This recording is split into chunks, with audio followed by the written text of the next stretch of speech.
Assalamualaikum warahmatullahi wabarakatuh. Bapak Ibu guru sekalian, pada video tutorial ini saya akan berbagi bagaimana cara membuat soal untuk aplikasi AIO-CBT.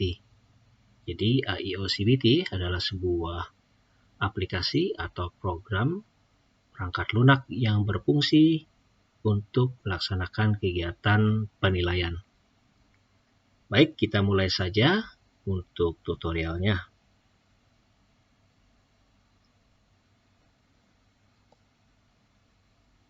Sebelum kita masuk ke tutorial dari cara membuat soal, ada lebih baiknya kita ketahui dulu beberapa hal yang perlu diperhatikan. Dalam hal ini saya sebut sebagai bagian persiapan. Yang pertama, kita harus mengetahui juknis dari panitia. Gunanya adalah untuk mengetahui jumlah soal, bentuk soal yang harus kita buat.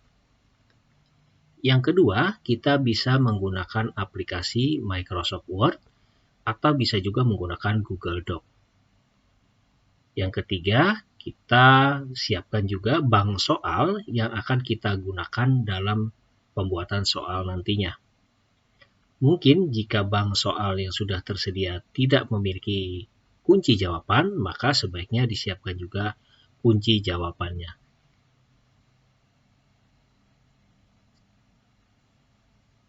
Adapun langkah kerjanya, kita hanya cukup dengan melaksanakan 3 langkah. Langkah yang pertama adalah kita buat soal sesuai format yang telah kita tentukan. Artinya format ini memang format yang kita gunakan sehingga nanti memudahkan panitia dalam mengkonversi soal ke dalam sistem. Simpan soal tersebut dalam bentuk doc atau docx. Jadi bisa menggunakan Microsoft Word dengan hasil akhir adalah dokumen atau docx. Untuk pengguna Google Doc juga bisa menggunakan hasil atau format akhir dari file tersebut dengan doc atau docx.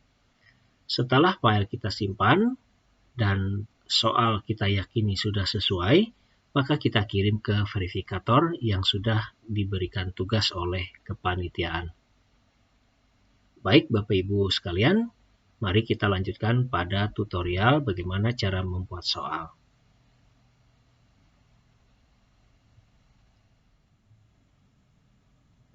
Bapak Ibu guru sekalian, tampak pada layar, saya sudah membuka aplikasi pengolah kata atau Microsoft Word. Nah, apa saja yang harus kita buat?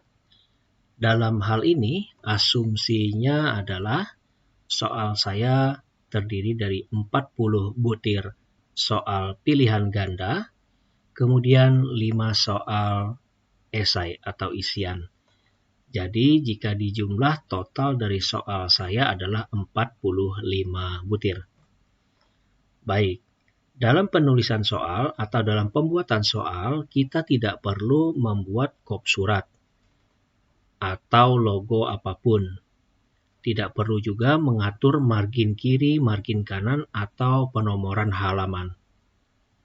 Format yang kita gunakan adalah format bersih tanpa adanya penambahan seperti yang saya sampaikan tadi. Oke, kita mulai saja membuat soal. Tadi di awal sudah disampaikan asumsinya adalah soal ini adalah soal pilihan ganda berjumlah 40 butir dan soal esai terdiri dari 5 butir soal. Kita mulai saja. Maka yang pertama dilakukan adalah Bapak Ibu menggunakan bullet and numbering. Khususnya untuk soal adalah nanti numbering. Nah, karena ini dimulai dari pilihan ganda, maka perlu kita tulis sebuah teks atau kata penanda bahwa soal tersebut adalah soal pilihan ganda. Huruf besar atau huruf kecil tidak menjadi perbedaan.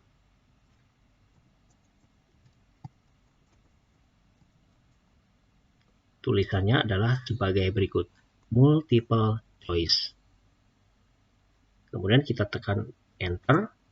Apakah kita langsung enter 1 kali atau 2 kali, itu tidak masalah. Baik, saya lanjutkan. Nah, selanjutnya, setelah kita menuliskan multiple choice dalam bentuk bahasa Inggris seperti ini ya, bisa dilihat tulisannya seperti ini, maka langkah selanjutnya adalah kita membuat soal. Kita mulai dari soal nomor 1. Nah, kita menggunakan numbering.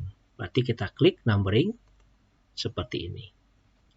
Bapak Ibu, kita tidak perlu mengatur pengaturan indent ya. Kita tidak perlu geser baik itu kiri maupun kanan. Biarkan saja seperti ini. Kemudian soal kita ketik seperti ini. Jika Bapak Ibu sudah memiliki soal sebelumnya, Bapak Ibu tinggal copy dari tempat yang awal dan letakkan di soal yang nomor 1. Kemudian kita tekan enter. Seterusnya, dalam hal ini saya membuat secara sembarang terlebih dahulu. Tujuannya adalah untuk mendapatkan butir soal, yakni 45 butir. Maka ini saya lakukan sampai 45 butir.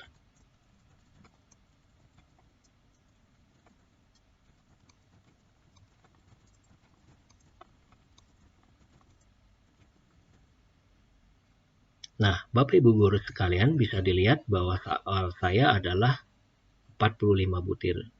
Di mana kita ketahui nanti 41 hingga 45 adalah soal pilihan, adalah soal dalam bentuk esai.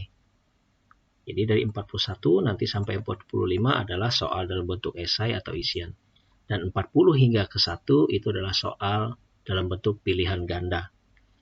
Nah, sekarang kita kembali ke soal nomor 1. Selanjutnya yang kita lakukan adalah membuat opsi jawaban. Kita tinggal tekan enter, kemudian kita tekan tombol tab, sehingga muncul pilihan A dan seterusnya. Jadi saya ulangi lagi, saya berada di akhir dari soal nomor 1, saya tekan enter, kemudian saya tab seperti ini. Nah, di sini adalah opsi jawaban dari soal kita. Bapak Ibu juga tidak perlu mengatur jarak antara A terhadap bagian 1 ini. Biarkan saja seperti ini. Kemudian kita isi dengan opsi jawaban yang telah kita punya untuk butir soal nomor 1. Oke, seperti ini Bapak Ibu guru ya. Kemudian setelah E, pasti akan saya tekan enter 1 kali lagi. Maka akan otomatis muncul teks berhuruf F atau kelanjutan dari opsi E tadi. Oleh karenanya ini perlu kita hapus dengan menekan tombol backspace 1 kali. Sehingga sekarang sudah tidak ada lagi urutan lanjutan setelah E. Kemudian baru kita isi dengan soal dan opsi jawaban yang sudah kita punya. Baik itu dengan cara mengetik dari awal atau mengcopy dari soal kita sebelumnya. Nah, selanjutnya kita akan buat opsi jawaban dengan cara boleh kita tekan enter 1 kali lagi atau kita mundurkan seperti ini sehingga ada perpindahan posisi dari kursor. Kemudian kita buat kunci jawabannya adalah sebagai berikut. Menggunakan huruf besar semua, ANS singkatan dari answer, kemudian kita kasih titik 2 seperti ini. Nah, opsi jawabannya yang mana? Jika dalam contoh adalah opsi jawaban yang benar adalah C, maka saya buat C. Jadi untuk soal butir nomor 1, jawabannya adalah C. Setelah itu selesai, maka kita lanjutkan pada soal nomor 2. Saya tekan lagi enter, sehingga ada nomor 30, saya tekan tab, sehingga muncul opsi A. Kita lakukan isi lagi, hingga muncul E. Kita tekan enter 1 kali lagi, muncul F, tapi kita buang.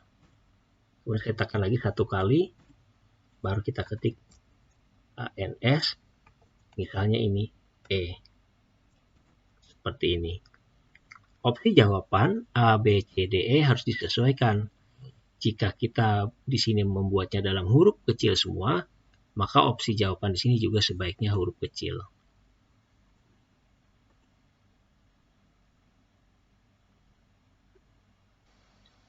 Oke, sekarang kita lanjutkan sedikit. Nah, bagaimana misal jika soalnya terdapat tabel ataupun simbol-simbol? Nah, untuk tabel diharapkan buat dulu tabelnya, kemudian gunakan snipping tool ya. Jadi kalau untuk soal yang ada tabel, kita buat dulu snipping tool-nya untuk menjadikan tabel tersebut menjadi sebuah gambar. Nah, pada tahap selanjutnya, bagaimana misal untuk soal yang esai? Oke, sekarang saya sudah berada pada soal di bagian akhir, yaitu di butir ke-40. Sebagaimana yang kita ketahui, soal di butir ke-40 adalah soal atau nomor soal terakhir untuk pilihan ganda. Sedangkan 41 sampai 45 adalah soal dalam bentuk esai. Apa yang harus kita lakukan? Oke, kita coba sebentar ya. Nah, kita anggap ini adalah soal terakhir dari pilihan ganda. Seperti ini, boleh saya ketik jawabannya. Seperti ini. Nah, jika sudah, maka bisa terlihat jarak antara answer dan 41. Di sini kita bisa lihat 41, 42, 43 hingga 45 adalah soal esai.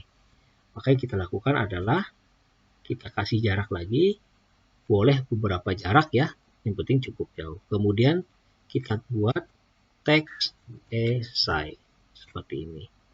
Ini boleh kita rapikan agar rapi dengan angka, tidak masalah, seperti ini.